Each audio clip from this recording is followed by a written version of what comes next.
बिस्मिल्लाहिर्रहमानिर्रहीम। सबसे पहले मेरे तमाम मुसलमान भाइयों को मेरी जानिब से अस्सलामु अलैकुम वरहमतुल्लाहि वबरकातुहू। उम्मीद करता हूँ आप तमाम अहबाब खैर व आफियत के साथ होंगे। खुदा आपको अपने हिफ्ज़ व अमान में रखे। अल्लाह ताला से दुआ है कि अल्लाह ताला जुबान पे कलमतुल हक जारी फरमाए और हुजूर सल्लल्लाहु अलैहि वसल्लम की मोहब्बतों की फरावानी हम सबको नसीब फरमाए और मोहब्बत का जो नतीजा है अमल और अताअत, इससे हम सबको मालामाल फरमाए और हम चलते फिरते हुजूर सल्लल्लाहु अलैहि वसल्लम की सीरत का मुजस्समा नजर आए। इंजीनियर मोहम्मद अली मिर्जा वो जिस तरीके के साथ सहाबाई किराम, असलाफ़े उम्मत और औलिया किराम की जानिब गलत और मन घड़त बातें मंसूब करके उनकी शख्सियत जिस तरीके के साथ दागदार करने की नाकाम कोशिश करता है, वो बात किसी भी अहले इल्म पर मख्फी नहीं। पिछले हफ्ते हमने इंजीनियर मोहम्मद अली मिर्जा, उसने इमाम इब्न कसीर रहमतुल्लाह अलैह उन पर जो मुख्तार शफ़ी उसके ही हवाला से उसने जो एतराज़ात किए या उसने जो इल्ज़ाम लगाया, उसका हमने तहकीकी और इल्मी रद्द किया। तो आज की इस नशिस्त में इंजीनियर मोहम्मद अली मिर्जा उसने मौला कायनात शेर खुदा हज़रत अली रज़ियल्लाहु अन्हु उन पर एक जो बहुत बड़ा बहतान लगाया, उसको एक्सपोज किया जाएगा और इंजीनियर मोहम्मद अली मिर्जा उसका जो मौक़िफ़ है उसका कुरान और हदीस की रोशनी में रद्द किया जाएगा। सबसे पहले जो इंजीनियर मोहम्मद अली मिर्जा, आप उसका मौक़िफ़ सुन लें, क्योंकि जब हमारे पास एक मौक़िफ़ आ जाएगा तो फिर उसके बाद उस पर तफसील के साथ गुफ्तगू करना हमारे लिए आसान होगा। इंजीनियर मोहम्मद अली मिर्जा अपने एक बयान में मौला कायनात शेर खुदा हज़रत अली रज़ियल्लाहु अन्हु उन पर बहतान बांधते हुए कहता है कि मौला अली ने जिन ख्वारिज के साथ किताल किया, बाद में उनका जनाजा भी पढ़ाया। आगे कहता है कि हालांकि वो जो ख्वारिज थे वो ख्वारिज आपकी तकफीर भी करते थे, आप पर कुफर का फतवा भी लगाते थे। तो ये वाली वीडियो अगर इसका किसी को लिंक चाहिए हो तो ये लेक्चर के बाद जो अहमद रजा भाई हैं आप उनसे ले सकते हैं। अब इंजीनियर मोहम्मद अली मिर्जा इसने मौला कायनात शेर खुदा हज़रत अली रज़ियल्लाहु अन्हु उन पर ये सरासर बहतान बांधा है, जबकि इसके बरखिलाफ अहले सुन्नत व जमात का यह हमारा जो नजरिया वो नजरिया ये है कि मौला कायनात शेर खुदा हज़रत अली रज़ियल्लाहु अन्हु उन्होंने ख्वारिज का हरगिज जनाजा नहीं पढ़ाया, क्योंकि 1400 साल से शुरू से लेके अब तक इस बात पर हमें किसी किस्म की कोई भी दलील नहीं मिलती। दूसरा ये कि हम जो ये दावा करते हैं उसकी एक वजह ये भी है कि जो ख्वारिज हैं कि जिन्होंने मौला कायनात शेर खुदा हज़रत अली रज़ियल्लाहु अन्हु उनके साथ जंग की, उनके साथ किताल किया, उनके बारे में जब हम कुरान और हदीस की स्टडी करते हैं तो कुरान और हदीस में उनकी बहुत ही ज्यादा मुजम्मत बयान की गई। यहाँ तक कि जो ख्वारिज है, ख्वारिज को जो जहन्नम का कुत्ता तक कहा गया है। तो सबसे पहले तो जो ख्वारिज है, ख्वारिज का मैं मुख्तसर सा तारुफ पेश करूंगा। पहले तारीफ होगी, तारीफ के बाद उनका तारुफ होगा। उसके बाद इंजीनियर मोहम्मद अली मिर्जा उन्होंने मौला कायनात शेर खुदा हज़रत अली रज़ियल्लाहु अन्हु उन पर जो बहतान बांधा और उस पर एक जो लायानी किस्म की जो दलील कायम की, उस दलील का रद्द करेंगे और उसके बाद कुरान और हदीस की रोशनी में जो ख्वारिज है उनको देखेंगे कि कुरान और हदीस की रोशनी में जो ख्वारिज है उनका क्या हुक्म है। तो सबसे पहले तो जो ख्वारिज है मैं उनकी तारीफ कर देता हूँ। इमाम इब्न हजर अस्कलानी रहमतुल्लाह अलैह बहुत ही मरूफ मशहूर शख्सियत है। आप फतहुल बारी शरह सहीहुल बुखारी इसकी जिल्द नंबर 12 और पेज नंबर 383, इसमें जो ख्वारिज हैं उनकी तारीफ करते हुए इरशाद फरमाते हैं, स्कैन सामने आगे आप इसको देख सकते हैं कि ख्वारिज ये खारजा की जमा है, जिसका मतलब है गिरोह। तवज्जो के साथ तारीफ सुनिएगा, ख्वारिज खारजा की जमा है जिसका मतलब है गिरोह। ये ऐसे लोग हैं जो कि बिदात का इर्तिकाब करते हैं, इनको दीन इस्लाम से निकल जाने और ख्यारे उम्मत के खिलाफ कार्रवाइयां करने की वजह से ये नाम दिया गया। अब दोस्तों, मैंने आपके सामने जो ख्वारिज की तारीफ की, इसमें दो बातें काबिल जिक्र हैं। इमाम इब्न हजर अस्कलानी रहमतुल्लाह अलैह फरमाते हैं कि खारजियों को खारजी इस वजह से कहा जाता है कि ये दीन इस्लाम से भी खारिज हो गए हैं اور جو خیار امت یعنی کہ جو حکمران ہے کہ جن کو اللہ تعالیٰ نے اختیار سے نوازا ہے، ان کے خلاف یہ کارروائیاں کرتے ہیں، ان کے خلاف یہ قتال کرتے ہیں، اس وجہ سے ان کو یہ نام دیا گیا۔ تو امام ابن حجر اسقلانی رحمۃ اللہ علیہ انہوں نے خوارج کی جو تعریف کی، اس تعریف سے بھی یہ ثابت ہوتا ہے کہ جو خارجی ہیں کہ جنہوں نے مولا کائنات شیر خدا حضرت علی رضی اللہ عنہ ان کے ساتھ قتال کیا، ان کے خلاف جنگ کی، اور دائرہ اسلام سے خارج ہیں، اور جو کافر ہو مولا کائنات شیر خدا حضرت علی رضی اللہ عنہ ان کا جنازہ کیسے پڑھا سکتے ہیں۔ اب میں مختصر سا اس کا میں تعارف پیش کرتا ہوں، تو جو سا سنیے گا کہ جو خارجی ہیں ان کی ابتدا کب سے ہوئی۔ تو خارجی جو ان سے ہیں، ان کی جو ان سے ابتدا یہ تو حضور صلی اللہ علیہ وآلہ وسلم کے دور میں ہی ہو گئی تھی، لیکن ان کا جو عملی مظاہرہ ہے، یعنی کہ ایک گروہ، ایک لشکر کی صورت میں یہ مولا کائنات شیر خدا حضرت علی رضی اللہ عنہ ان کے دور خلافت میں سامنے آئے۔ ہمارے جو علماء کرام ہیں انہوں نے جو خارج ہیں ان کے بہت زیادہ فرقے بیان کیے ہیں،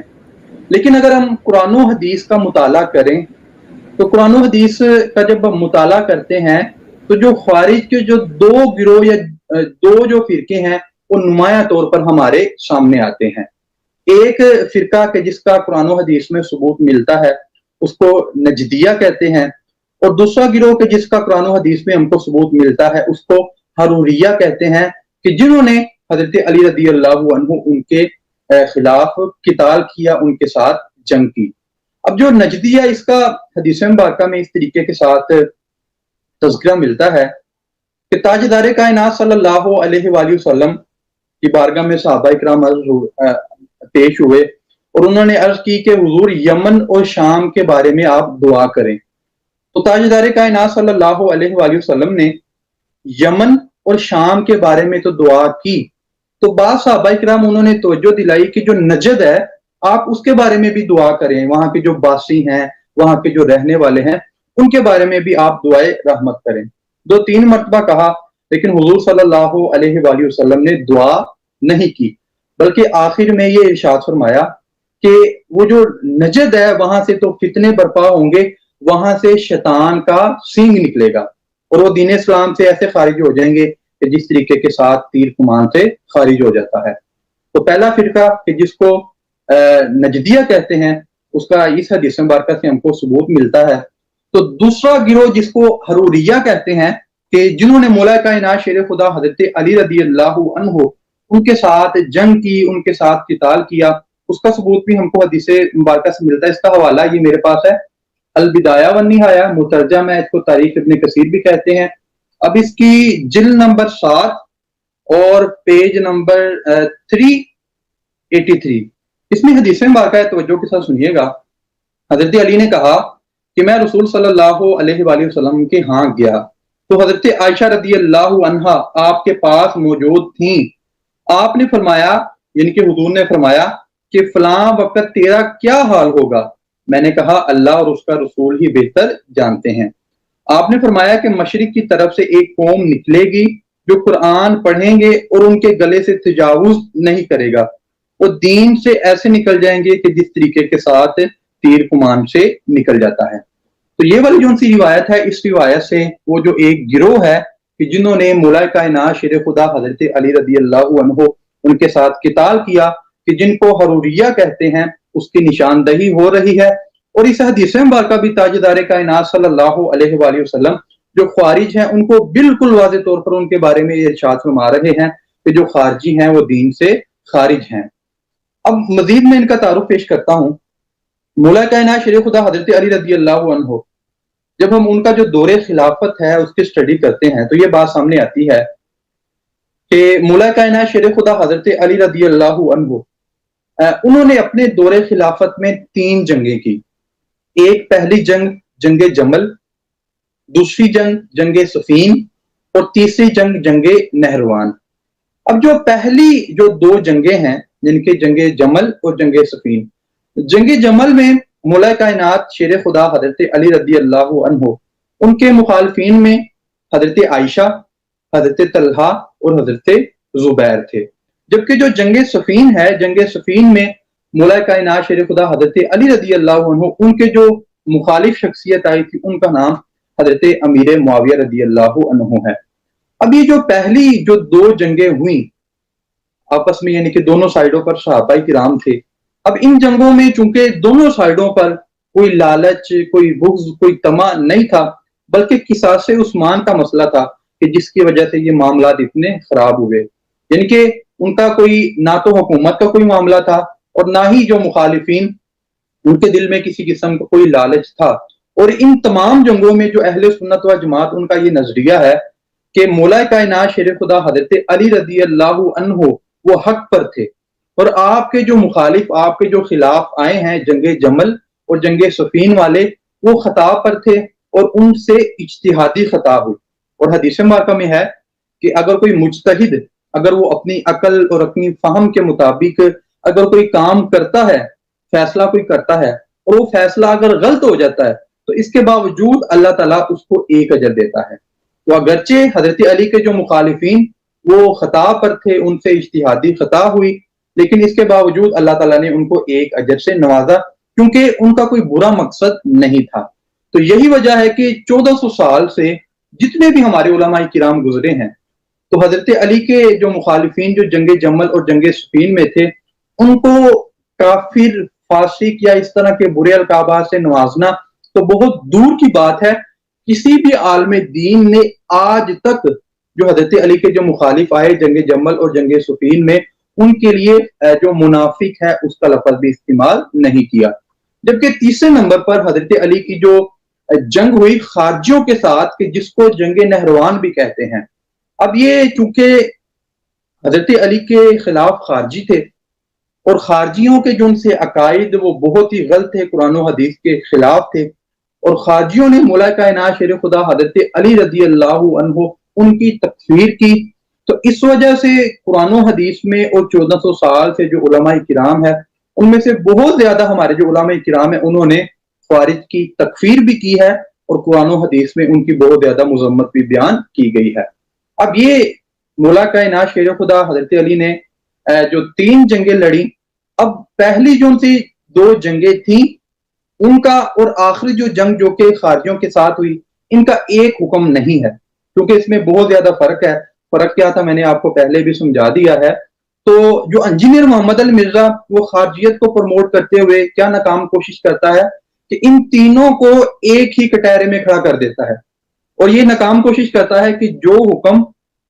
जंगे जमल और जंगे सफीन वालों का है, वही जो उनका हुक्म वो जंगे नहरवान वालों का है। जबकि मैंने आपको पहले भी बता दिया है कि 1400 साल से लेके अब तक हमारे जितने भी उलमाए किराम गुजरे हैं, किसी ने भी जंगे जमल और जंगे सफीन वालों को मुनाफिक तक नहीं था। जबकि उसके मुकाबले में जो जंगे नहरवान वाले जो खारजी हैं, कई उलमाए किराम ने इमाम बुखारी समेत उनकी तकफीर भी की है। अब जो खारजी हैं, अगर इनके बारे में स्टडी की जाए तो ये बात सामने आती है कि जो ख्वारिज ये इब्तदान मौला कायनात शेर खुदा हजरत अली रदी अल्लाह अन्हु इनके लश्कर में शामिल थे, जिनके इनके लश्कर वाले थे। तो हजरत अली की जब ये जो हजरत अमीर मुआविया रदी अल्लाह अन्हु उनके साथ जब जंग होती है, तो आपको पता है कि इस जंग में भी जो मौला कायनात शेर खुदा हजरत अली रदी अल्लाह अन्हु उनका पलड़ा भारी रहता है। तो अहले शाम जब वो उनको अपनी शिकस्त मालूम हो जाती है, तो क्या करते हैं कि हजरत अमर बिन अलास उनके हुक्म पर जो कुरान पाक है उनको नेज़ों पर बुलंद कर लेते हैं। तो हजरत अली के लश्कर वाले जब इस मामले को देखते हैं, तो वो जो उनसे जंग करना इसको तर्क कर देते हैं, और बाद में काफी मुशावरत के बाद ये तय पाता है कि सहाबी रसूल हजरत अमर बिन अलास उनको एक हकम यानी कि फैसला बनाने वाला मुकर्रर किया जाए। दोनों जो उनसे यानी कि लश्कर के जो अहम अफराद है वो एक जगह पर इकट्ठे होते हैं, इकट्ठे होकर यानी कि जंग को तर्क करके कोई दरमियान वाली राह निकालते हैं, जंग को खत्म करते हैं और आपस में मिल बैठते हैं। तो जब ये वाला मामला होता है कि तो जो खारजी हैं वो ये वाला नारा लगा के कि ला हुक्मा इल्ला लिल्लाह, कि अल्लाह ताला के सिवा किसी को हाकिम बनाना जायज नहीं, ये वाला नारा लगा के वो मौला कायनात शेर खुदा हजरत अली रजी अल्लाह अन्हु उनके लश्कर से जुदा हो जाते हैं। यहां तक कि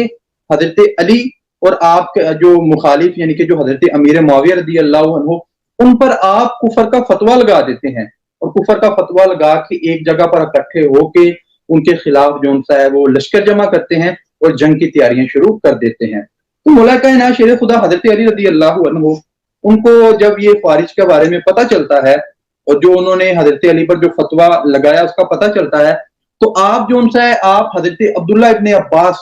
آپ ان کو ان کے پاس خارجیوں کے پاس بھیجتے ہیں تاکہ آپ خارجیوں کے پاس جائیں، خارجیوں کے پاس جا کے ان کے جتنے بھی اعتراضات ہیں یا وہ جو ان کے ذہن میں ایک جو غلط فہمی پیدا ہوئی ہے کہ حضرت علی نے جو حاکم بنایا ہے، فیصلہ کرنے والا جس کو مقرر کیا ہے، ایسا کرنا شرک ہے، اس غلط فہمی کو قرآن و حدیث کے ساتھ دور کر دیں۔ تو یہ میرے پاس دوبارہ میں حوالہ دیتا ہوں، البدایہ والنہایہ، اس کے جلد نمبر 7 اور پیج نمبر 366۔ اس میں لکھا ہوا ہے کہ حضرت علی نے آپ نے حضرت عبداللہ ابن عباس رضی اللہ عنہما کو ان کے پاس بھیجا تو آپ نے ان سے مناظرہ کیا، ان کے شبہات کا جواب دیا۔ شبہات کیا تھے کہ انہوں نے حضرت علی پر یہ فتویٰ لگا دیا تھا کہ نعوذ باللہ معاذ اللہ کہ آپ نے حضرت عمر بن العاص کو حکم بنا کے آپ نے شرک کیا ہے، کہ جن کی نفس الامر میں کوئی حقیقت ہی نہ تھی، یعنی کہ حضرت علی پر وہ جو الزامات وغیرہ لگاتے تھے ان کی کسی قسم کی کوئی بھی حقیقت نہیں تھی، بس ان میں سے بعض نے رجوع کر لیا اور بعض اپنی گمراہی پر قائم رہے، حتیٰ کہ ان میں سے وہ باتیں سرزد ہوئی جنہیں ہم عنقریب بیان کریں گے۔ تو دوستو یہ مختصر جو خوارج تھے ان کا یہ تعارف تھا کہ جب وہ حضرت علی رضی اللہ عنہ ان کے لشکر سے جدا ہوتے ہیں اور جدا ہو کے نہ صرف وہ حضرت علی کے خلاف قتال کرتے ہیں بلکہ آپ اور کفر کا فتویٰ بھی لگاتے ہیں۔ تو جنگ کرنے سے قبل مولا کائنات شیر خدا حضرت علی رضی اللہ عنہ ان کو سمجھانے کے لیے، ان کے ساتھ قرآن و حدیث سے بات کرنے کے لیے حضرت عبداللہ ابن عباس کو ان کے پاس بھیجتے ہیں، لیکن وہ جو ان سے خوارج ہیں ان میں سے بعض تو رجوع کر لیتے ہیں، یعنی کہ اسلام کی طرف لوٹ آتے ہیں، اور بعض جو ان سے اپنے اسی موقع پر جو ان سے ہے وہ اٹکے رہتے ہیں اور واپس نہیں آتے۔ تو دوستو یہ جو اتنی میں نے آپ کو ان کا جو تعارف میں نے بیان کر دیا، اس سے بھی یہی ثابت ہو رہا ہے کہ جو خارج ہیں ان کو حدیث مبارکہ میں کافر کہا گیا ہے۔ امام ابن حجر اسقلانی رحمۃ اللہ علیہ ان کی تعریف کے مطابق جو ہے وہ جو خارج ہیں وہ دین اسلام سے خارج ہیں، اور جبکہ جو انجینئر محمد علی مرزا اس کا جو ان کا دعویٰ تھا وہ بہت ہی خطرناک دعویٰ تھا۔ اب مزید آگے جو ان کی ہماری گفتگو چلے گی اس کو انجینئر محمد علی مرزا اس کے دعوے کو سامنے رکھیں گے، اپنے دعوے پر وہ جو دلیل قائم کرتا ہے اس کو ڈسکس کریں گے اور دیکھیں گے کہ اس دلیل میں کتنا وزن ہے۔